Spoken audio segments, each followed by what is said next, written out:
Hi folks, this is Richard Hall here from Stonehenge Aotearoa, and this is our night sky. And as some of you may be aware, is that last week we tried to play a video for you, and we had a few technical problems, so most of you missed the end of it. So we're going to play that again today. All right, so that's what my plan is now.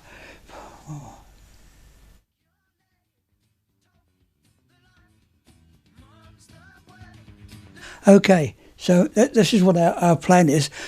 What I really wanted to talk about is the fact that we've got this rather special event that's coming up at the moment, which is a total eclipse of the supermoon. Now, a supermoon occurs maybe a couple of times a year, and it's because the orbit of the moon around the Earth is not a circle, it's an ellipse, and so the distance between the Earth and the moon is continually changing. Now, we get a supermoon when at the time of full moon, the moon is at its closest orbital point. All right. Now that's occurring on Wednesday, May the 26th. But also at that time, everything is lined up: the Earth, the moon, the sun, and what we're going to get is a total eclipse of the supermoon. And we're going to be putting some special programs on for people who want to view it, because of course you can view the supermoon from anywhere, but we're going to have telescopes and so on at Stonehenge Aotearoa. The program starts at 7:30 p.m. and we've got some special presentations on the mysteries of the moon and so on. So that's just some of the things that we've got coming up in the very near future, and hopefully the sky is going to be beautifully clear for us as well. Anyway, as I mentioned before, I've got a lovely little tiny video here from NASA on the birth of the moon. We just take the moon that for granted, but actually it plays such a major role in our lives and all living things on the planet, whether you're looking at the tides and so on and so forth. But how did that moon get there in the first place? So that's what we're going to be looking at now.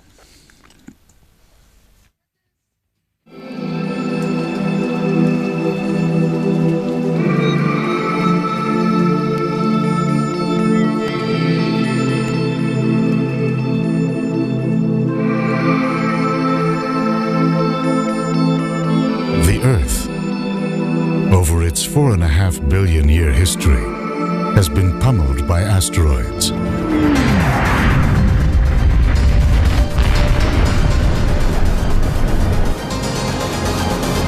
Eroded by wind and rain, covered over with flowing lava, wrinkled and gouged by shifts in its crust. Most traces of its distant past have long since been destroyed. But there is a place where clues to the early history of our planet are still largely intact. The moon.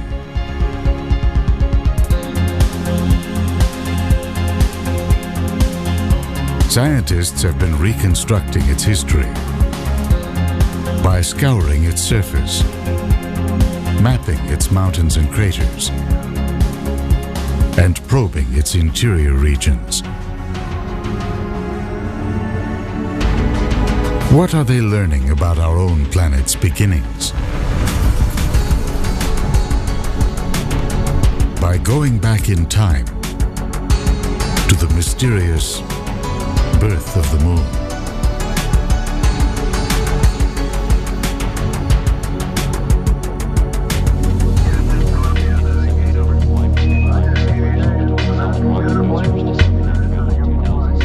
The space age made possible rockets with enough power to blast humans and their life support systems into orbit.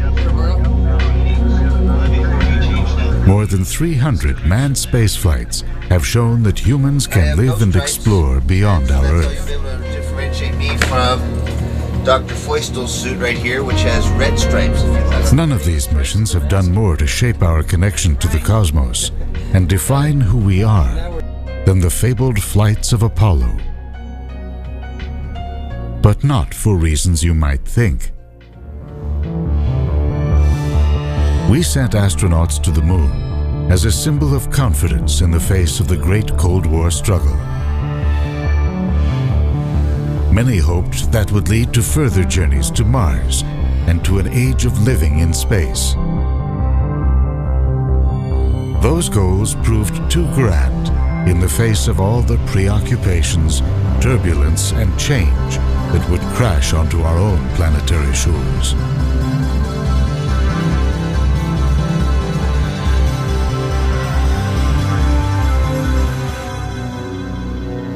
Landing on the moon was a giant leap for mankind. But it's what the astronauts picked up from the lunar surface that may turn out to be Apollo's greatest legacy. When the astronauts of Apollo stepped out of their landing craft, they entered a world draped in fine, sticky dust, strewn with rocks and pocked with craters. They walked and rambled about, picking up rocks, 382 kilograms worth, that they packed for the return flight. Back in Earth-bound labs, scientists went to work probing the rocks for clues to one of the most vexing questions in all of science. Where did the moon come from? The answer promised to shed light on an even grander question. Where did Earth come from? And how did it evolve into the planet we know today? The Apollo rocks have brought us closer to the answer, but basic mysteries still remain. The moon orbits Earth at an average distance of 384,400 kilometers. It's relatively small, with less than 1% the surface area, 2% the volume, and 1% the mass of Earth. With no atmosphere, temperatures range in Celsius from minus 233 degrees at night to 123 degrees during the day. As the brightest object in the night sky, the moon has guided people for millennia by defining the rhythms of life and animating our myths. The nature of the moon began to come into focus 4 centuries ago. Galileo Galilei had heard of an instrument built by Dutch opticians capable of seeing faraway things as though nearby.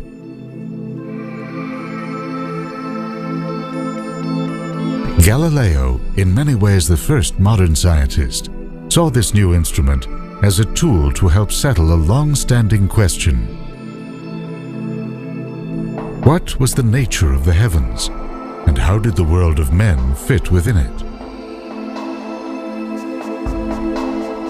To some philosophers, the moon was a perfect crystalline sphere of divine substance, free of Earth's imperfections.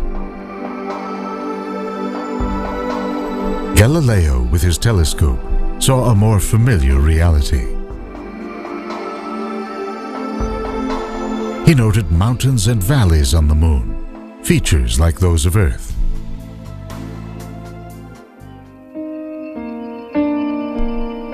Flash forward to the modern age of lunar studies. 1959 saw the first in a fleet of probes launched by the Soviet Union and the United States to shoot close-up pictures, take readings, and crash onto its surface.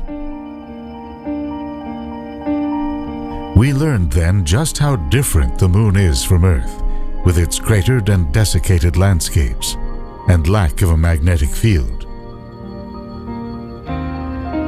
That intensified a debate about the moon's origin that went back centuries.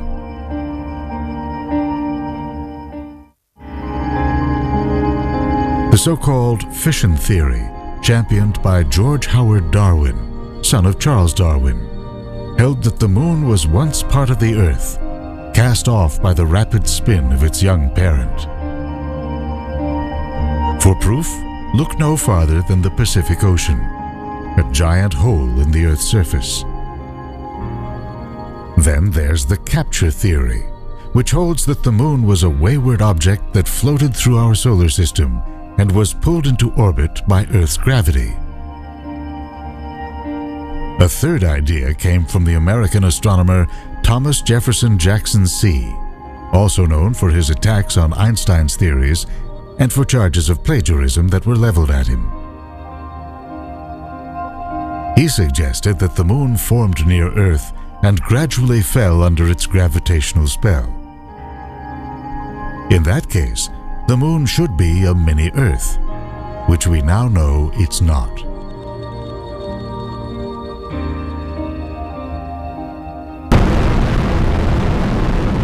Bypass across the board, Scooter, no action. The astronauts of Apollo lifted off on a series of missions to get a close-up look at the moon and perhaps settle the debate. Because there's no atmosphere there, the astronauts entered landscapes that are nearly frozen in time.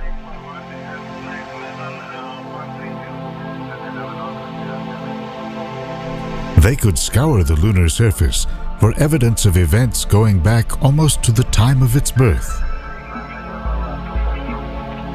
Indeed, eons of impacts had opened up the moon's interior, leaving a wealth of information strewn about their landing sites. Scientists had already noticed that some large old craters were surrounded by concentric rings. You can see one of the most pronounced examples in this image of the Mare Orientale, captured recently by NASA's Lunar Reconnaissance Orbiter, or LRO. The colors showed differences in elevation. The old view was that the impact had melted the rock below. A newer view held that the impactor had actually splashed down on a molten surface.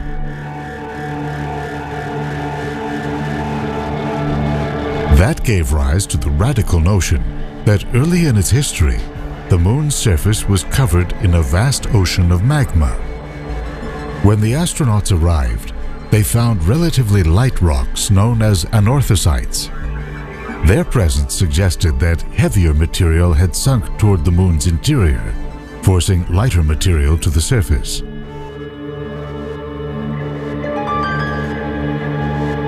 The rocks they brought back were found to be strikingly similar to those on Earth, in part because they share forms of oxygen, called isotopes, that scientists regard as blood types for solar system bodies. Then there was this. The moon appeared to be completely, utterly dry, with no evidence that water was ever present on its surface. Not long after the last Apollo mission went into the history books, this initial evidence coalesced into a radical new idea, first presented in 1974 by the scientist and artist William Hartmann. His theory of the moon's formation is played out in this contemporary scenario.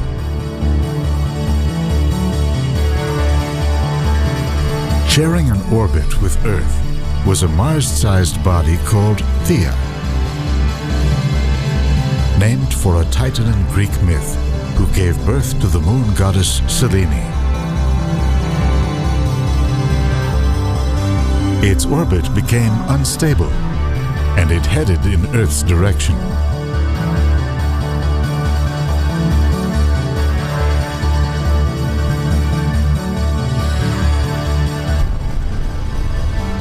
Theia hit at an oblique angle, causing the Earth to spin faster, and debris from both Theia and the Earth to fly into orbit. When the dust settled, the debris began to coalesce in Earth orbit, forming the moon. By then, volatile compounds like water had evaporated. The moon, then, comes primarily from the mantles of the Earth and Theia. That's why, overall, the moon is lighter or less dense than Earth. It has a core of solid iron like Earth, but this core is relatively small compared to ours.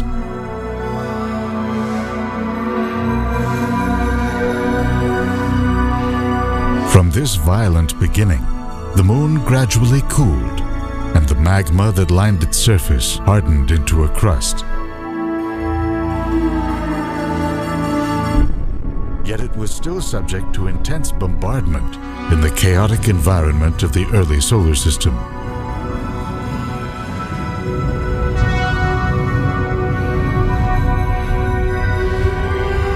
Its surface has been hammered by large impacts at every stage in its history.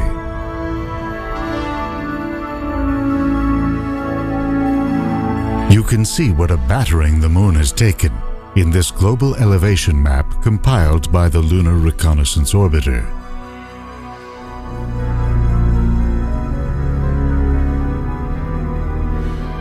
The Apollo astronauts encountered a secondary effect of all the impacts. Rocks formed in the crucible of widespread volcanism. On Earth, volcanic eruptions are often powered by water, heated and pressurized by friction from the movement of immense tectonic plates. Neither factor exists on the Moon. Instead, lunar volcanoes are tied to impacts forceful enough to melt the surface and release material from the hot interior.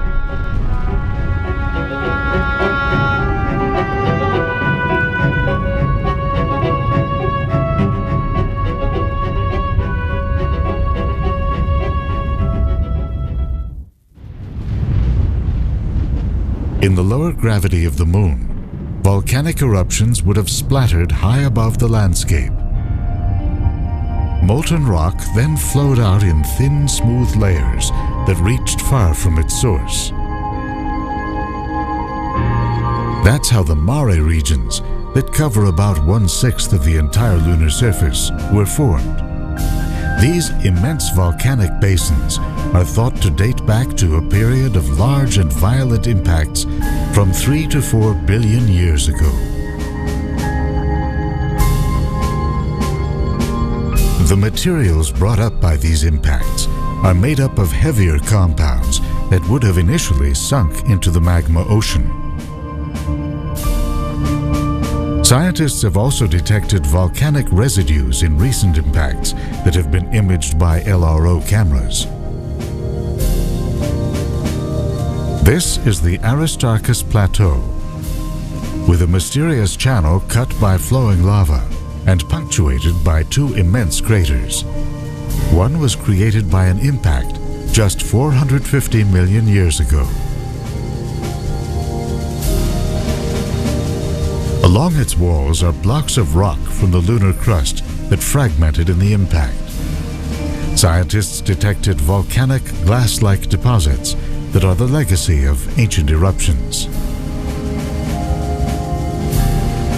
Then there's the strange landscape of the Tycho crater, from an impact about 100 million years ago. Its central peak, rising 2 kilometers above the crater floor, may be material blasted out by the impact. The same is true for a 120-meter wide boulder that sits on the summit.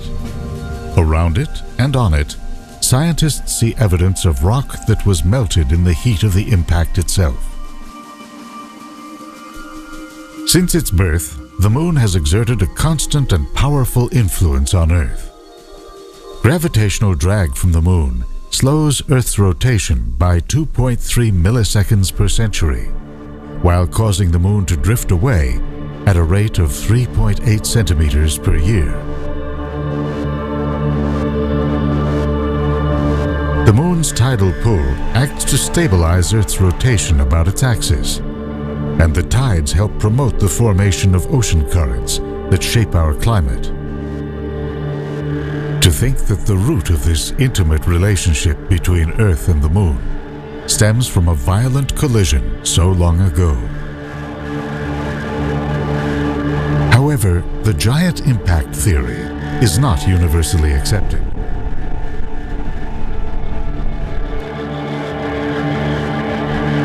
For one thing, there's the issue of water. The dryness of the Moon is consistent with the giant impact theory, which predicts that water and other volatile compounds would have evaporated out of the lunar debris cloud. But the moon may not be so dry after all. In 1998, the unmanned lunar prospector began an ambitious mission to map the lunar surface with an instrument called a gamma-ray spectrometer. The data showed that hydrogen is spread widely across the poles of the moon. If it's from ice, millions of tons of water could well be embedded in the soil there. It turns out there are places where water can exist on the moon, where the sun never shines.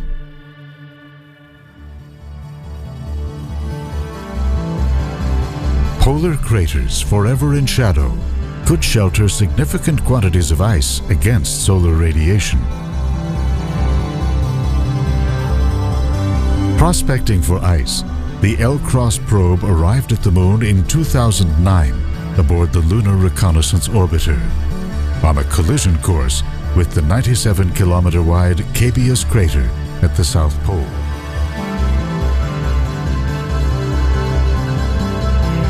Seconds after it slammed into the crater, a trailing probe detected a tenuous cloud rising up from the crater.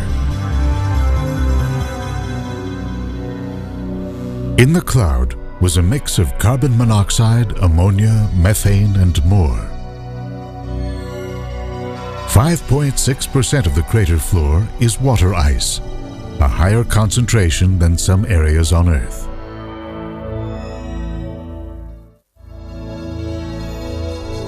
The presence of water is good news for explorers who dream of one day spending quality time on the moon. But how did it get there? It might have been delivered by comets striking the moon over the eons. There's another explanation, one that emerged from rocks gathered by the Apollo astronauts. The samples are graced with tiny glassy globules, minerals melted in the crucible of lunar volcanism. Analyzing these Apollo rocks with new techniques, several teams of scientists have found a compound called hydroxyl. It's H2O with only one H, and could be turned into water, say, for a moon base. Much of what the moon had was likely lost to space from impacts. Tiny residues might remain in polar craters. The rest, still locked up inside the moon, might be enough to cover its surface in a layer of water 1 meter deep. Does the presence of water inside the moon send us back to square one on its formation? It might not, if it had been carried in by comets in the moon's early days.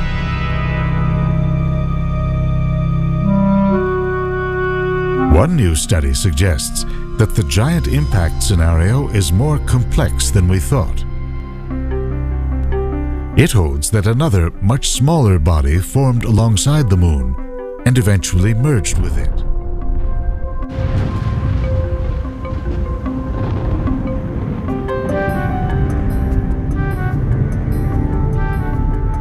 The impact literally rearranged the moon's interior, pushing molten magma onto the near side, while adding an extra layer of crust to the far side.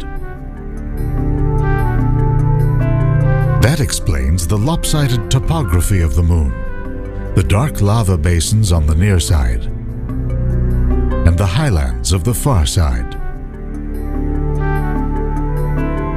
Human geologists with a network of seismographs could confirm this idea. The next best thing is a mission called GRAIL, a pair of spacecraft orbiting the moon in unison. Such a mission has already performed a kind of planetary CAT scan of Earth. By measuring subtle changes in the distance between the craft, scientists discerned variations in Earth's gravity. The data resulted in a map of groundwater all around the planet. Flying around the moon, the GRAIL pair could provide new details about the size and composition of the moon's core, adding support for the giant impact theory. or sending science in a whole new direction. The intimate connection between the Earth and the Moon appears to trace back to their earliest times. If that's true, then the formation of this desolate world can tell us about our own. A blue-green world with a companion reflective enough to light up the night.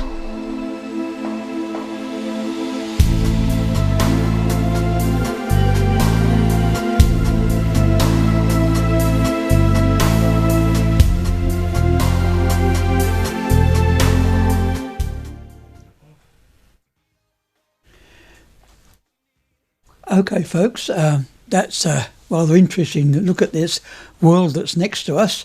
Just a final reminder that on Wednesday, May the 26th, we've got this total eclipse of the supermoon, and we've got a special programme starting at 7:30 p.m. out at Stonehenge Aotearoa. So that's Wednesday, May the 26th. Finally, just to say that Stonehenge Aotearoa is open from Wednesday to Sunday from 10 a.m. to 4 p.m. and we've got a whole series of programmes we run, including guided tours and so on. And of course, on Fridays and Saturday evenings, every Friday and Saturday evening, we're doing a star safari. And but remember, we've got our special star safari will be in the time of the eclipse as well. Okay. So anyway, having said that, I will catch up with you in the not too distant future. Bye-bye.